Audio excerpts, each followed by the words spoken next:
A victory by 2 goals in order to qualify for the knockout stage. Midway through the first half, they found themselves facing elimination. They're down and out, written off. You might as well all pack up and go home, just inside the second half, and then the comeback started. The momentum changed, we got on top, the clock got behind us, the 12th man were rolling us on and they were sucking the ball in. It felt like that. It felt like every attack we were going to score.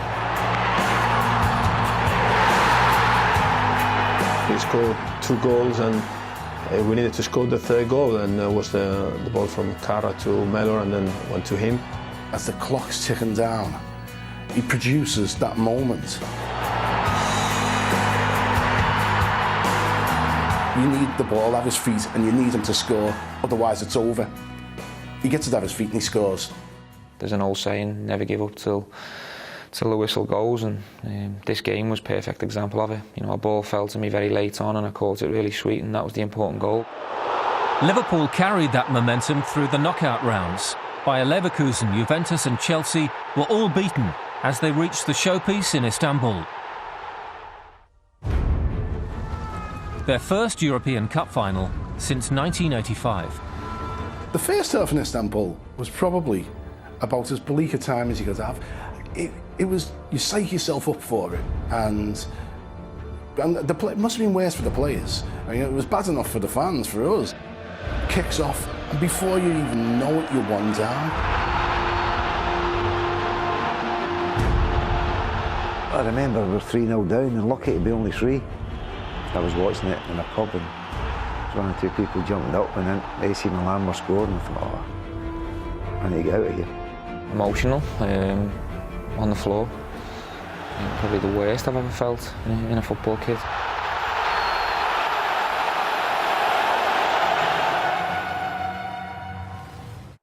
We changed the shape of the team, we changed the tactics. They're going nowhere, it's just, don't embarrass yourselves. Let's not get it any worse. After a half-time dressing down by the manager and also a regroup from the lads, we came out a completely different team second half. We went back to the house to watch it. Then Stephen got the first one. And when I seen the net going, then the game changed, the atmosphere changed, the feeling and the belief in the team, the confidence changed. There's probably no other player on the pitch there who would have scored a header like that. I remember the image when he scores, saying the fans and everyone, come on. When I got the first one, I thought it might have been a bit of respect and we might have left the mountain a little bit too high to climb. It's me to get the second one, and we're in here. When the second come, I actually thought we were going to go and win the game 4-3 in normal time. If someone wrote it and someone made a movie of it, you wouldn't believe it. The Milan players were flat, they were down.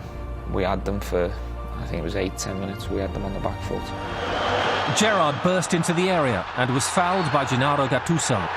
Penalty. Xabi Alonso scored with the follow-up, and the comeback was complete. They play with Serginho at the end, so I have to move Gerrard on the right side. And I remember 2 or 3 tackles close to our byline, so that means that he was playing as a midfielder, he was playing as a second striker, and he was playing as a right winger, and at the end he was playing as a full-back. And in every single position he was doing well. That, again, was one of the things about Stephen, when he dropped to full-back and he was working as an auxiliary defender. He was willing to sacrifice his own game to get them over the line. No more goals meant the final would be decided on penalties. My stomach turned, like when you get like an excitement that you can't control. I've had it 3 other times with the birth of my 3 children, and this feeling was very similar. That's how I felt when I knew Shevchenko would miss that penalty. The European Cup would remain on Merseyside forever. This was Liverpool's 5th win in the competition.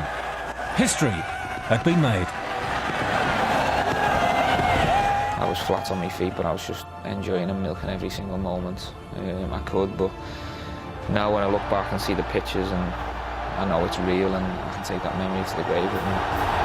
I told him that probably is the best day in your life. I mean, the best memory in your life? He said, no, boss. He said, the best day was when you appointed me captain.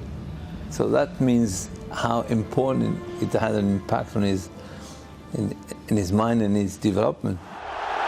Following Gerrard's Istanbul heroics, Jose Mourinho tried to sign him for Chelsea.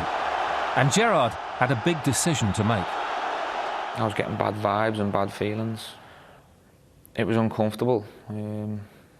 Yeah, you know, we just won the Champions League. I just lifted it, just contributed in the final. Yeah, I'd helped us get there. I'd had probably one of the best seasons form-wise I'd had, and other people were getting rewarded with contracts, and I had less than 2 years to go. So it was maybe a bit of a mixture of insecurity from my behalf, but also I didn't feel any love coming from people above me at the club, and that was strange considering what we just achieved. A new contract was eventually agreed. Supporters could rest easy in the knowledge their captain would remain at Liverpool. His loyalty had been tested, but the desire to lead his hometown club proved too strong. Yeah, no problem. The fact that he decided to stay there, because it's his hometown club, he deserves a great deal of credit for that, because unlike me, I played in some truly great Liverpool teams with great players. I don't think Stevens had that luck. What I was asking myself and what I was saying to myself at the time when it come down to the crunch decision is, what means the most here? What's in your heart? And if I win 2, 3, 4 trophies from 2005 up till I retire with Liverpool, and I win 8 with Chelsea, the 4 at Liverpool mean an awful lot more to me. The pull of Liverpool, of his family, of Anfield, was too strong for him. And yeah, he wanted to go to Chelsea. He thought he wanted to go to Chelsea right until the moment come when he had to sign on the dotted line, and then he realised he wanted to stay at home. The following year brought more heroics from Liverpool's captain. If the 1953 FA Cup final is known as the Matthews Final, the 2006 version belongs to Steven Gerrard. Liverpool trailed West Ham by 2 goals after half an hour. I had to pick a performance where everything clicked, every part of my game was on. It'd be Cardiff. Gerrard's pass began the comeback. Cisse!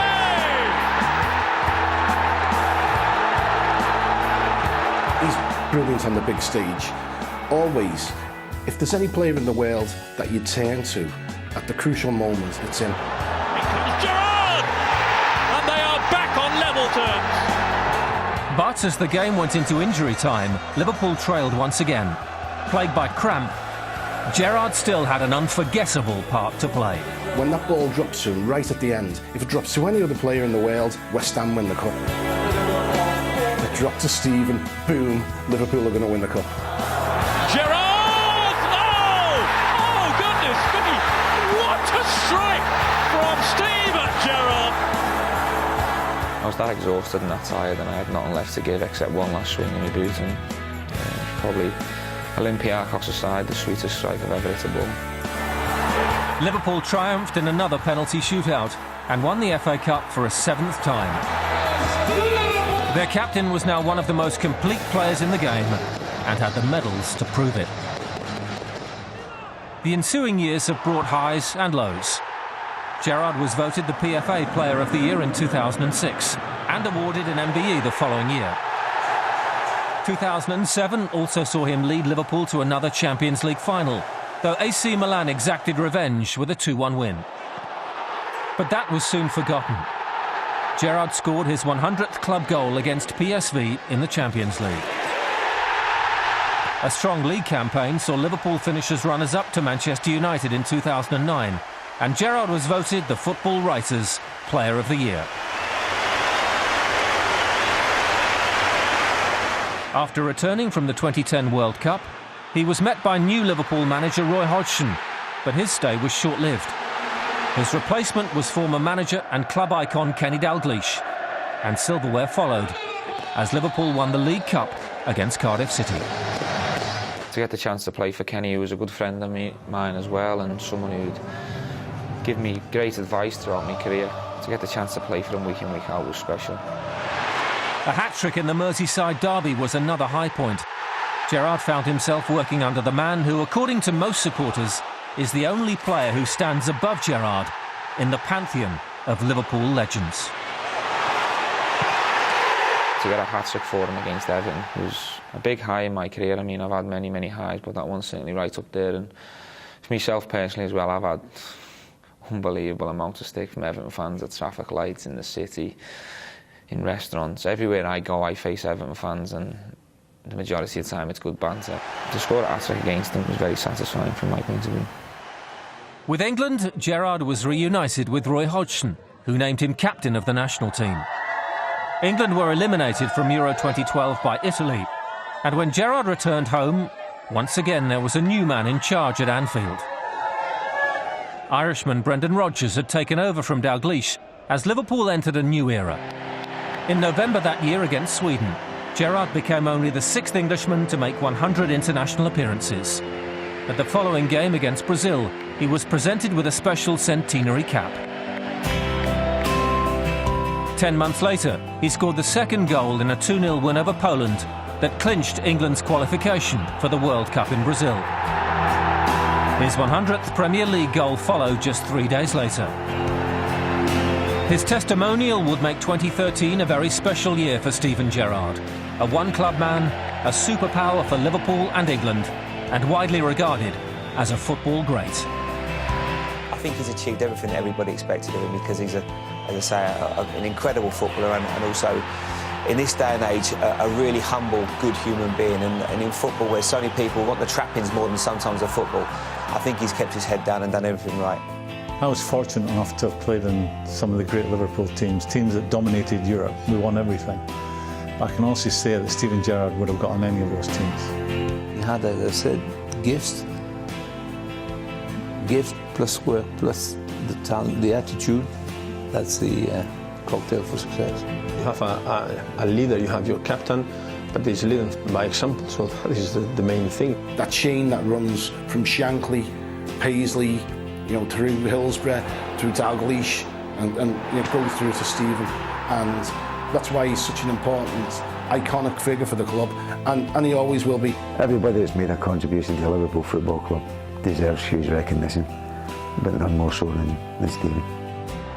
Sometimes I have to, pinch myself, and I mean, it hasn't all been great. There's been highs and lows along the way, and there's been some bad titimes, but I think the bad times help you to strive for the good times, and I wouldn't change any of it for anything.